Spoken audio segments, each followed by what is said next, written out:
اعوذ باللہ من الشیطان الرجیم، بسم اللہ الرحمن الرحیم۔ حضور صلی اللہ علیہ وسلم کی انگلیوں سے پانی کا چشمہ پھوٹنا۔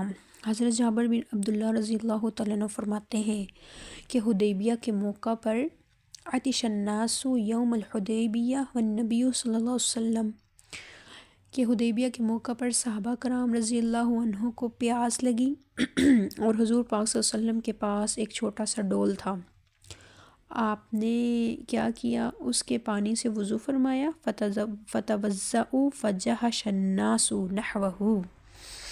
صحابہ کرام آپ صلی اللہ علیہ وسلم کی خدمت میں دکھی چہرے لے کر آئے۔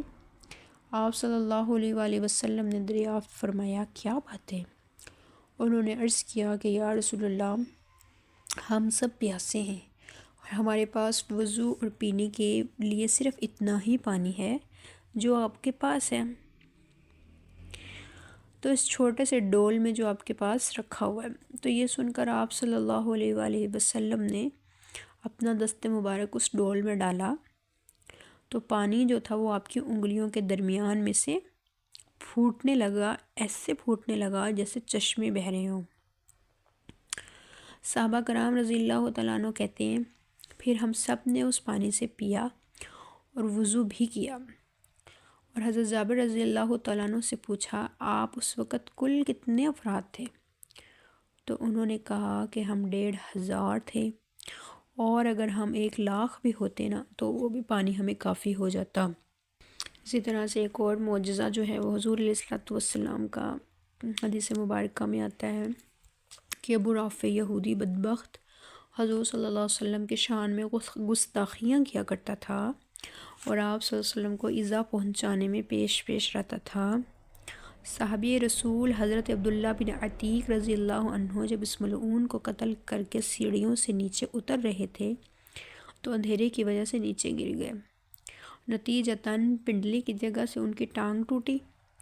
تو جب یہ آپ صلی اللہ علیہ وسلم کی خدمت عالیہ میں یہ کارنامہ سر انجام دینے کے بعد حاضر ہوئے تو آپ صلی اللہ علیہ وسلم کو پورا قصہ کہہ سنایا، تو آپ صلی اللہ علیہ وسلم نے ان سے فرمایا، ابسط رجلک، اپنی ٹانگ سیدھی پھیلاؤ۔ تو حضرت عبداللہ بن عتیق رضی اللہ عنہ کہتے ہیں پھر میں نے اپنی ٹانگ سیدھی پھیلا دی۔ حضور صلی اللہ علیہ وسلم نے اس ٹوٹی ہوئی ٹانگ پر اپنا دست مبارک پھیرا تو وہ ایسے ہو گئی گویا مجھے اس میں ٹوٹنا تو درکنار کبھی تکلیف ہی محسوس نہیں ہوئی۔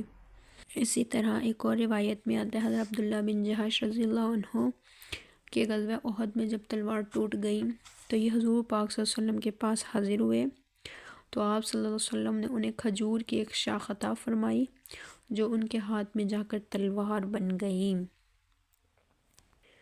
ایک اور معجزہ حضور صلی اللہ علیہ وسلم کا حدیث مبارکہ میں آتا ہے کہ حضرت ابن عمر رضی اللہ تعالیٰ عنہ فرماتے ہیں کہ انہوں نے فرمایا ہم ایک مرتبہ نبی کریم صلی اللہ علیہ وسلم کے ساتھ ایک سفر میں تھے کہ ایک دیہاتی سامنے آیا اور قریب ہوا۔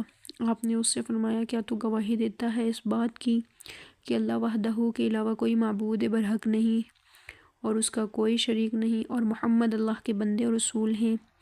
تو دیہاتی نے کہا، آپ کی اس بات پر آپ کے حق ہونے میں آپ کا گواہ کون ہے؟ تو آپ نے فرمایا، یہ کیکر کا درخت۔ تو آپ نے اس درخت کو جو وادی کے پرنالے کنارے پر لگا ہوا تھا اپنی جانب کو بلایا تو وہ زمین کو چیرتا ہوا آیا اور حضرت کے سامنے کھڑا ہو گیا۔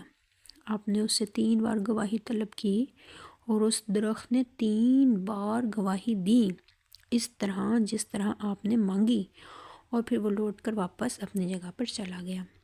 تو حضور پاک صلی اللہ علیہ وسلم کی زندگی سے بہت سارے معجزات جو ہیں وہ ثابت ہوتے ہیں۔ نبی پاک صلی اللہ علیہ وسلم کی ذات بہت بابرکت کہ آپ سے کوئی چیز بعید نہیں، کوئی سوال آپ سے ناممکن نہیں۔ نبی پاک صلی اللہ علیہ وسلم کی صحابہ سے محبت تھی اور صحابہ کی حضور علیہ الصلوۃ والسلام سے محبت تھی۔ آپ ان کے لیے جیا کرتے تھے اور صحابہ آپ کے اوپر جان قربان کرنے کے لیے تیار ہوا کرتے تھے۔